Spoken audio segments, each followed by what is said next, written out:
Welcome back to Shovan online English school. যে সকল শিক্ষার্থীরা অষ্টম শ্রেণীতে পড়ছেন সে সকল শিক্ষার্থীদের জন্য আমাদের আজকের বিষয় ইংলিশ।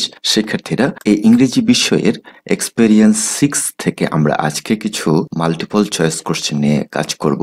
আর এই এক্সপেরিয়েন্স 6 হচ্ছে আপনাদের ইন্ট্রোডিউসিং সামওয়ান ফর্মালি, একজন মানুষকে কিভাবে আনুষ্ঠানিকভাবে পরিচয় করে দিতে হয় সেই বিষয়টি। আর আজকে আমাদের আলোচনার মূল যে বিষয় থাকছে সেটি হচ্ছে 50টি গুরুত্বপূর্ণ মাল্টিপল চয়েস কোশ্চেন্স, যেগুলোকে আমরা সংক্ষেপে এমসিকিউ বলে থাকি। আজকে আমরা মূলত 25টি এমসিকিউ নিয়ে এখানে কাজ করব। তো চলুন আমরা সরাসরি আলোচনা শুরু করি। তার আগে শুধু আপনাদের বলে রাখতে চাই, যে সকল শিক্ষার্থীরা এই ইউনিটটি ভালো করে পড়েননি আপনারা অবশ্যই ভালো করে পড়বেন। পড়ার পরে নিজেকে যাচাই করে নেবেন যে এই এমসিকিউ গুলো অ্যান্সার করার মাধ্যমে আপনি কতটুকু করতে পারছেন। আমি যখন আলোচনা করব আমি কিন্তু উত্তর সহ বলে যাব। আপনি যেটা করবেন, স্ক্রিনে দেখা মাত্রই আপনি সেটার আগে অ্যান্সার নিয়ে নেবেন, পরবর্তীতে আমার সাথে মিলাই দেখবেন যে আপনার কতটুকু হচ্ছে।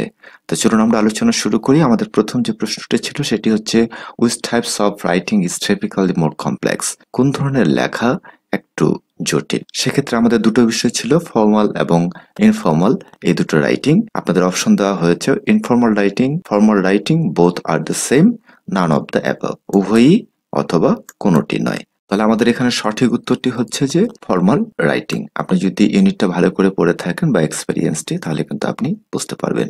চলুন আমরা 2 নম্বরে যাই। যেহেতু আমাদের অনেকগুলো এমসিকিউ রয়েছে আমি একটু দ্রুত যাব। শিক্ষার্থীরা, which of the following is not the features of formal writing? Formal writing এর কোনটি ফিচার নয়? সেক্ষেত্রে যারা ফিচারগুলো পড়ে নেননি একটু পড়ে নেন। Use of contractions, polite tone, objective language, academic vocabulary. আমাদের একমাত্র একটি বৈশিষ্ট্য এখানে রয়েছে, সেটি হচ্ছে ইউজ অফ কন্ট্রাকশন। আমরা যে দুটো শব্দকে সংক্ষেপে লিখি, এই যে লেখাটা, এটা কিন্তু আমাদের ফর্মাল রাইটিং এর ফিচার নয়। বাকি সবগুলো ফর্মাল রাইটিং এর ফিচার্স। এর পরবর্তীতে আমরা 3 নাম্বারটা দেখে নেব। চলেন কি বলেছে।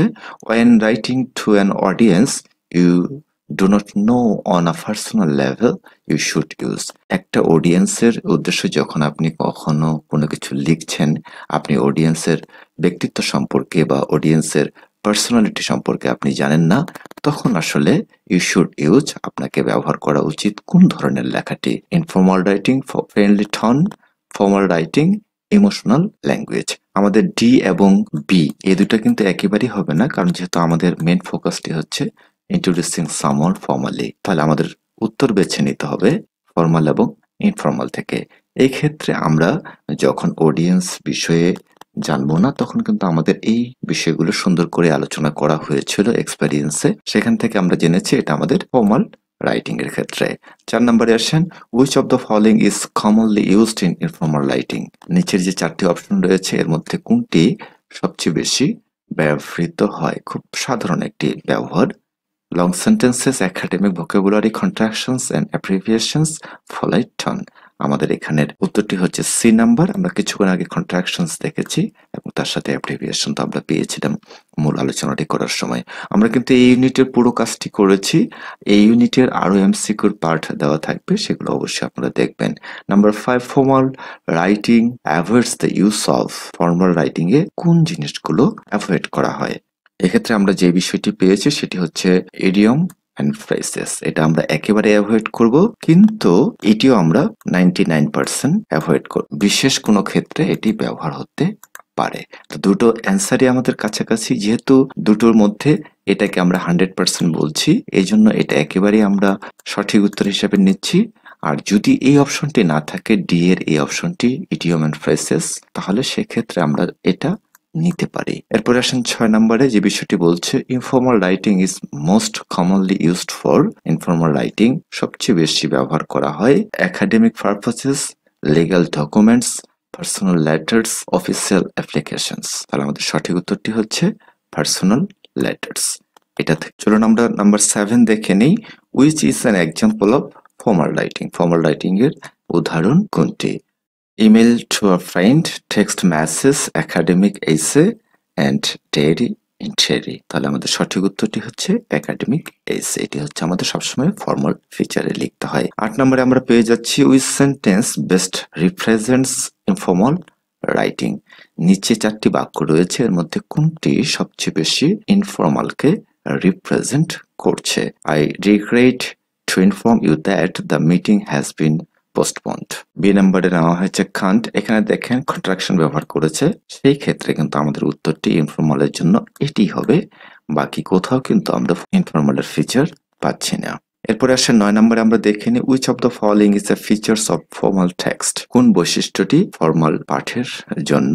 Personal anecdotes, subjective opinions, impersonal tone, slang expression. তাহলে আমাদের উত্তরটি হচ্ছে সবসময় ইম্পার্সোনাল টোনে আমাদের লিখতে হয়। নাম্বার 10 দেখে নেব আমরা informal writing typically uses polite language, academic vocabulary, casual words, third person perspective. তাহলে আমাদের 10-এর উত্তরটি হচ্ছে আপনাদের সি নাম্বার, ক্যাজুয়াল ওয়ার্ডস।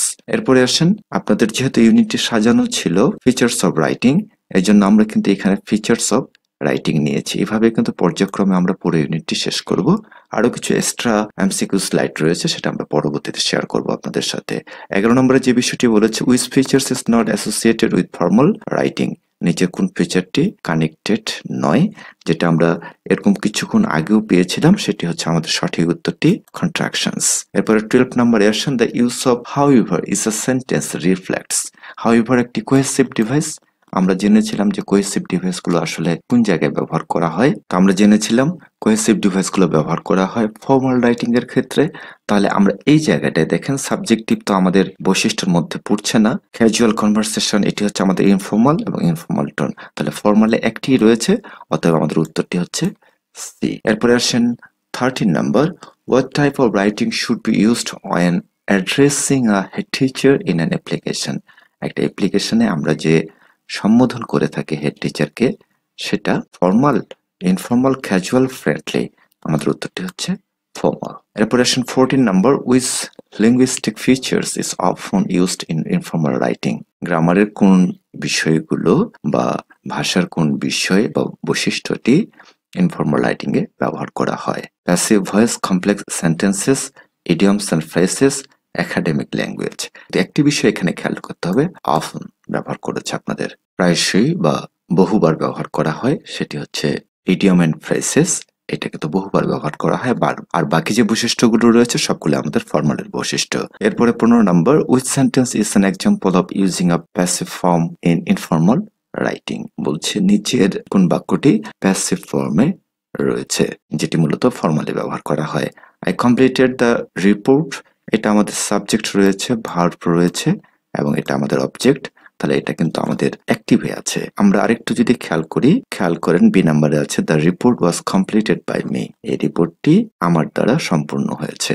সি নাম্বার হচ্ছে এ নাম্বারকে ফলো করছে, ডি নাম্বারও যে প্যাটার্নটা রয়েছে সেটা হচ্ছে এ নাম্বার, তাহলে আমাদের সঠিক উত্তরটি হচ্ছে এখানে বি নাম্বারটা প্যাসিভ। এরপরে আসেন আপনাদের একটা টেক্সট ছিল, সেটি হচ্ছে ethical issues of child labour. ওই টেক্সট থেকে আমরা নিয়েছি what is child labour অফন associated. এই যে চাইল্ড লেবার হয়, শিশু শ্রম, সেটার ক্ষেত্রে সম্পৃক্ত হয় কোন বিষয়টি বা কোন বিষয়টিকে আমরা এখানে বড় করে দেখতে পারি, যেটা বহুবার আমরা আলোচনা করেছিলাম ওই টেক্সটে ছিল। আমরা সরাসরি উত্তরটি নিয়ে আলোচনা করছি। এডুকেশনাল অপরচুনিটিস, শিক্ষার ব্যাঘাত ঘটে, হেলদি ডেভেলপমেন্ট, স্বাস্থ্যগত উন্নয়ন, আর রিক্রিয়েশনাল অ্যাক্টিভিটিস। তাহলে আমাদের এই জায়গায় হবে C number violation of human rights. Human rights গুলো ভায়োলেশন হয় বা লঙ্ঘিত হয় শিশু শ্রমের মাধ্যমে। 17 নম্বরে যে বিষয়টি বলছে which sentence best describes the physical dangers faced by child labours. তাহলে কোন বাক্যটি সবচেয়ে ভালো বর্ণনা করছে ফিজিক্যাল ডেঞ্জার, শারীরিকভাবে যে তারা ঝুঁকিতে থাকে, শিশুরা যে পরিশ্রম করে, এই পরিশ্রম করার মাধ্যমে তারা যে শারীরিকভাবে ঝুঁকিতে থাকে, এটা কোন সেন্টেন্সটি সবচেয়ে বেশি বর্ণনা করছে? Child labours work in a comfortable condition, শিশুরা কাজ করে একটা আরামদায়ক পরিবেশে। They face hazardous conditions include exposure to harmful poisons, যেটা আমাদের হুবহু টেক্সটটি ছিল, এটি হচ্ছে আমাদের সঠিক উত্তর। আপনারা যারা টেক্সটটি ভালো করে পড়েছেন বুঝতে পারবেন, তারা খুব ঝুঁকির মধ্যে থাকে, ইনক্লুডিং এক্সপোজার অফ হার্মফুল পয়জনস, এবং যেখানে ক্ষতিকারক বা বিষাক্ত বিষয়গুলো সম্পৃক্ত থাকে। 18 নম্বরে আসেন what is one argument in favour of child labour. Child লেবারকে সমর্থন করছে এরকম বাক্য কোনটি দিয়ে প্রকাশ পাচ্ছে? খেয়াল করেন আমরা এরকম একটি বাক্য পেয়েছিলাম আপনাদের যে টেক্সটে ছিল সেটা শেষের দিকে, ইট violates fundamental human rights.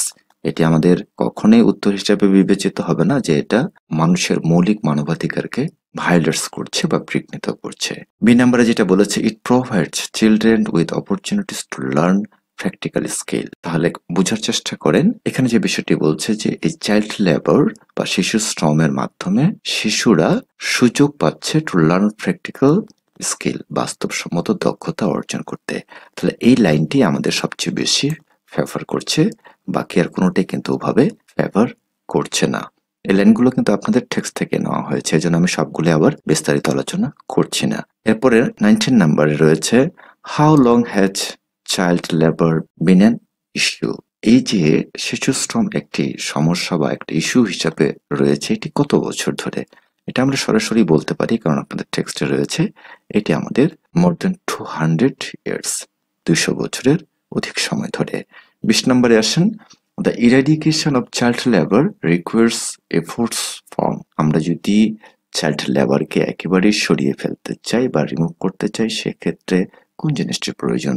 Only governments, only non governmental organisations, governments, NGOs and the international community, individual alone. তাহলে আমাদের 20-এর সঠিক উত্তরটি হচ্ছে সি নাম্বার, যেটা আমরা টেক্সটে পেয়েছিলাম, governments, NGOs and the international community. এরপর আসেন 21-এ, what is one of the long term effect of child labour on a child's wellbeing. যে বিষয়টি বলছে কোন প্রভাবটা শিশু শ্রমের ক্ষেত্রে দীর্ঘ সময় ব্যাপী থাকে বা তাদেরকে সহ্য করতে হয়, তারা যে কাজ করে এই কাজ করার ফলে কোন প্রভাবটা সবচেয়ে বেশি ক্ষতিকারক শিশুদের জন্য, যেটা দীর্ঘমেয়াদী, লং টার্ম। তাহলে এই ক্ষেত্রে আমরা দেখতে পাচ্ছি অপশনগুলো খেয়াল করি, ইনক্রিজ এডুকেশন অপরচুনিটিস, তারা শিক্ষার সুযোগ বৃদ্ধি করতে পারে, ইমপ্রুভ মেন্টাল হেলথ, মানসিক স্বাস্থ্য বৃদ্ধি করতে পারে, harm two physical and mental development, শারীরিক এবং মানসিক উন্নতি ক্ষতি হয়। এটাই হচ্ছে তাদের দীর্ঘদিন এই তারা যে কাজ করে এই কাজ করার প্রভাবটা পড়ে। আবার ডি নাম্বারে বলেছে বেটার জব প্রসপেক্টস। তাহলে আমাদের উত্তরটি হচ্ছে সি নাম্বার। এরপরে আসেন 22-তে আমরা নিয়েছি, what must be made aware of the ethical implications of child labor। 22 নম্বর যে বিষয়টি বলছে, we must be made aware of ethical implications of child labor। তাহলে শিশু শ্রমের যে নৈতিক বাস্তবায়ন, এটার ক্ষেত্রে আমাদের কোন বিষয়ে অ্যাওয়ার থাকতে হবে বা অবশ্যই অ্যাওয়ার থাকা প্রয়োজন? সেক্ষেত্রে আমরা টেক্সটের আলোকে অ্যান্সারটি তো আমাদের করতেই হবে।